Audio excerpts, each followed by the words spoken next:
Hello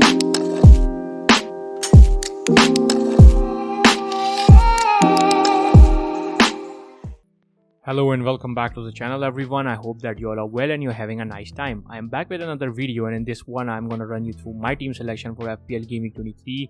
We're going to look at my transfer plans. I'm going to run you through my transfer plans till Game Week 25. We're going to talk about each transfer that I'm going to make and how I'm going to navigate the blank game week and attack the double that Arsenal has in Game Week 25 that has just been announced. Meanwhile, if you have not subscribed to the channel already, please do that and help me reach 800 subs sooner. That is the goal for for this month. Hopefully we would be able to make it to 1000 subscribers at the end of the season, but yeah, that is the goal, and it would be really helpful for me if you guys subscribe. If you like the content, please do like the video and please do share it if you find this useful. So starting, just gonna talk about my Game Week 22 so far. I've got 3.2 million in the bank. I've scored 73 points, 43k is the overall rank. It is definitely gonna change as Andreas hasn't been subbed in yet. I'm 54th in the country, and the rank has been pretty much all right for the team I had. And now I'm obviously going to push more and more to get that overall rank better, and hopefully would make it to the thousands, under the thousands, and probably into the hundred. But that is the goal. We're gonna keep pushing hard, and hopefully we would be able to achieve that. Hopefully that you guys are having a nice season too, and if you aren't having a nice season, just don't worry about it. Go with your game, go with whatever your picks are, and if at the end of the day they fail, at least you do not have any regrets because you went with your gut, and mostly it usually depends upon your luck. So do not be disheartened, do not be dissatisfied. Just play your game, and hopefully you're gonna start getting those results pretty soon. Now starting from the goalkeeper, I've got Ederson in goal, and he faces Aston Villa and Arsenal. Now both of these teams are good attacking teams. We've seen that Aston Villa has really transformed under the new manager Unai Emery. We've seen how they look attackingly. All the attack is flowing through Watkins, and that has been pretty much helpful for them. And they have been scoring goals. I mean, they were piss poor defensively versus Leicester in Game Week 22, but still they are a good attacking side, and I do not expect Ederson to keep a clean sheet in the current form City has, but still he has a double, so we could see 4 points. Obviously Arsenal at away is another tough fixture with the firepower Arsenal has. Kepa stays on the bench. Now I'm going to bring in the defenders. As you can see, I've got a 4 at the back setup. Ben White is another player I'm not pretty satisfied with. Since the time I've brought him in, he only kept a clean sheet once, and that time he was on my bench. Now he faces Brentford at home and Manchester City. Similar is the case that was with Ederson. Brentford scoring goals. They are in top 10, and that pretty much sums up their performances so far. They are scoring goals. They are in good rhythm. And similar is the case with Manchester City. Obviously City is not in the best of their forms, but still they are scoring goals. They have the capability to score goals on their day, and City would definitely come hard in this fixture because Arsenal are one of the contenders to lift the title this season. Now Trippier stays in to face Bournemouth. Obviously Newcastle ended up losing the clean sheet in the previous game versus West Ham, but I still think that the fixture was still a bit tough one considering Bournemouth is not a pretty attacking side, and Newcastle are a pretty balanced side. Trippier obviously has the attacking threat. He's a bonus point magnet, and I would really suggest not to sell him. Even if the blank is coming up in Game Week 25, just bench him and play him every game week, because they are just 3 points from Trippier, the 3 bonuses that we usually get. Not always, but usually. Now Bueno was he didn't start it in the last game, and we saw that Wolves have evolved. They are keeping clean sheets, and that was pretty much expected of Lopetegui because he's a manager who imposes a system, and he had a good system in Sevilla too for a few years when they won some titles, the European title and other small titles they won in Spain. So with Bueno, Southampton a toothless attacking side, and if Bueno starts, I think there would be a clean sheet in that game with a defensive setup that Wolves currently have.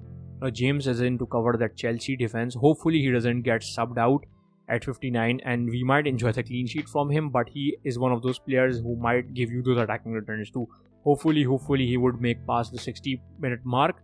And if that is the case, I think that even West Ham showed a good display in the previous game, but still Chelsea is a good defensive side and they are slowly evolving. And with James, if they end up losing the clean sheet with James, there is still hope for the attacking returns that he usually gets. He hasn't returned me any so far, but I'm still hopeful. And being hopeful is usually a part of life. So now We move on to the midfielders. I've got the 4 midfielders set up.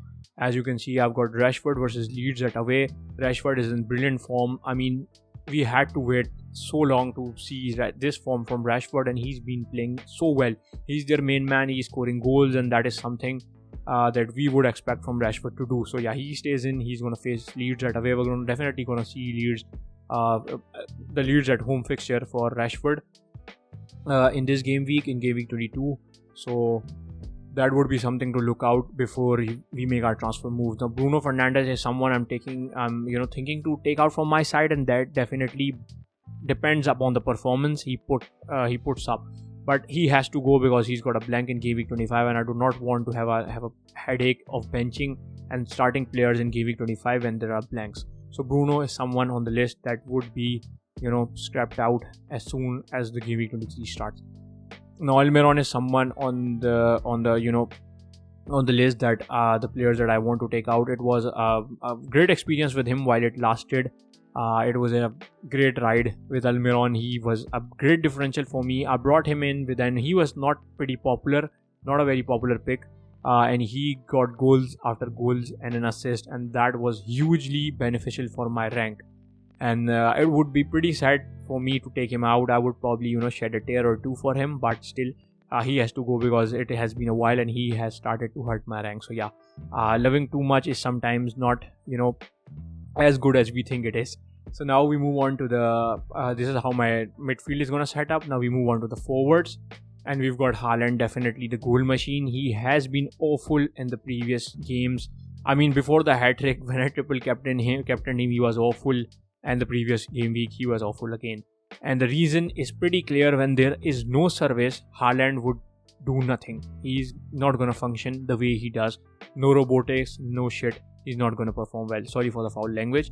But if there is no service for him, there is no creativity. We saw that Kevin De Bruyne was subbed in later on, and Pep took out Mahrez. Mahrez was, the only player that was definitely trying something. He got that shot too in goal that was, that stuck the post and went out. I didn't understand that substitution, but Mahrez was someone who was still, providing. Grealish was, alright, but he was awful with the service, and similar was the case with other midfielders. Bernardo Silva was totally ghosting in that game.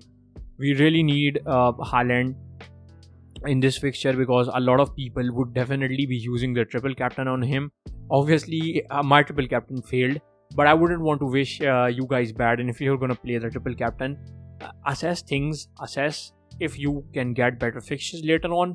But if you cannot, if this is your only chance, definitely play it on him and let the fate decide whatever goes in that game. Kane is a constant player. He is scoring goals. There is absolutely no need to bench him or take him out. As you can see, I've placed Shaw on the bench, and Ferguson is definitely injured, but he's a 4.5 million player, so I wouldn't be bothered much. But with Shaw, Manchester United is leaking goals. I would still see how they play versus Leeds at home. Leeds are obviously without a manager, so I'm 100% sure they're going to park the bus in this game. But let's see, that is definitely not Leeds style. They attack, but definitely we'll see how things go. But Shaw has been leaky. If there are no attacking returns from him, he's definitely not going to provide that clean sheet because Manchester United has been conceding goals after goals. They are winning games, but the defense still shaky. Now this is how my team is going to set up. As you can see, it is a 4-4-2 setup for me. Now I'm going to take you to my transfer plans. Currently, this is how, obviously I've shown you my side. This is a 3-4-3 setup. Firstly, what I intend to do is take out Almiron from my side, and I'm going to move on to Odegaard. That is a simple move, and that would give me, let me just take you to game week 25. Obviously there is a double here, and I've got 2 free transfers in game week 23. It is still showing 2, probably not synced well. So yeah, keep it in mind. I've got 2 free transfers. I'm not going to take a hit. So I've just brought in Odegaard and taken out Almiron from my side. Now just quickly take you to 25. Let's just not look at the transfers so far. This is how my team is going to look like. Now I'm going to play Andreas. Sorry. Now Andreas is going to come in. I've got Trippier to deal with. Then I've got Rashford to deal with. And Shaw, Ferguson and Fernandes are all blanking. So this is what game week 25 is going to look like, with Arsenal, Saka, Odegaard and Ben White having a double, and all the other players definitely having a fixture. Hopefully we'll get Bueno back till that time. Now coming back to game week 23, Fernandes has to go just for the sake of the double game week. that Mahrez has. I'm gonna bring in Mahrez. Obviously I cannot guarantee that he starts. We never know with Pep. He's an evil guy, evil for the FPL players, obviously not in the real life, but the thing is that we don't know if he's going to play him or not. He was looking pretty good. I think Mahrez has goals in him. He's got some good fixtures. Nottingham Forest, Bournemouth, Aston Villa. These are all good fixtures. So we might see at 7.7 million, he's offering a good value with the goals he can bring in, that the attacking returns he can provide. So Mahrez comes in. Now we move on to Game Week 25. You can see that I've got Mahrez, another addition to play, and Rashford would cleanly come onto the bench. Now, this is how my Game Week 25 is going to look like. I'm going to captain 23 going to look like. I'm going to captain Haaland in this one. Sorry, not 25, 23. My bad. But this is definitely how it is going to set up. Mahrez and Odegaard are to come in, and a 4-4-2 setup is going to look like this, with Haaland on the captaincy, and Shaw on the bench till the time the Leeds fixture is done. If they end up losing the clean sheet, I'm definitely going to bench him for Bueno, hoping Bueno keeps a clean sheet in that one. A little bit punty move. Hopefully it doesn't backfire. Now we move on to Game Week 24. I think my team is looking pretty alright for Game Week 24 too. We've got if Bueno isn't playing, I've definitely got Shaw to play, and this would again be the setup for me. Ederson plays in goal, Trippier, Ben White, Shaw, James, no players blanking, and a good 4-4-2 setup for me. I'm gonna roll the transfer here. Move on to Game Week 25. We've got 2 free transfers. Now what I'm going to do is take out Ferguson from my side. I mean, there is absolutely no need to do that if Bueno plays. But if Bueno doesn't play, I'm going to take Bueno out from my side. Ferguson goes out. Watkins comes directly in. And I might look at someone from Everton to play. Tarkowski is there for a good price at 4.2. And they have a good fixture. I mean, if they keep those clean sheets, Tarkowski could be a good player at 4.2 million. And this is how the team would set up. I've got Saka and Odegaard. Obviously it isn't updated yet, and alongside Ben White there is a double, so I can easily navigate through Game Week 25 using the 2 free transfers if needed. If not, I'm not going to bring in Watkins. Ferguson stays in, and Bueno plays. So I would still have 1 transfer to carry out in Game Week 26. So yeah, we're going to talk about Game Week 26 later on, but till 25 this is how I'm going to navigate through. These are my plans. Game Week 24 is a 100% roll, and I'd move on to 25 with 2 free transfers, but I'm going to use my 2 free transfers here. I'm going to mention it again. I'm not going to take a -4. This isn't updated yet. I've got 2 free transfers. Odegaard and Mahrez come in. Bruno Fernandes and Almiron sadly go out from my side. Okay, Haaland on the armband with the double he has. Ederson over Kepa so far. Trippier, Bueno, White, James in defense, and I've talked about my midfield already. So this is how it is looking like on paper, and this is definitely the final team, the probable and the predicted final team from my side. I'm obviously going to post it on Twitter once I finalize my moves. So let me know what your plans are. Let me know if you agree with my moves and if how your team is looking like. I mean, with a lot of people, I think a lot of players would be similar. Like Odegaard is a constant now, Haaland, Kane, these are or Trippier, all the similar players. So let me know what are your plans, and let me know if my transfer moves do satisfy what your plans are. I mean, you can compare your plans too, and let me know all of that in the comments below. Please do like, please do subscribe to the channel, and we're going to return back with a Champions League video sooner, as Champions League fantasy is going to start. So yeah, this is currently it from my side, and thank you all for watching.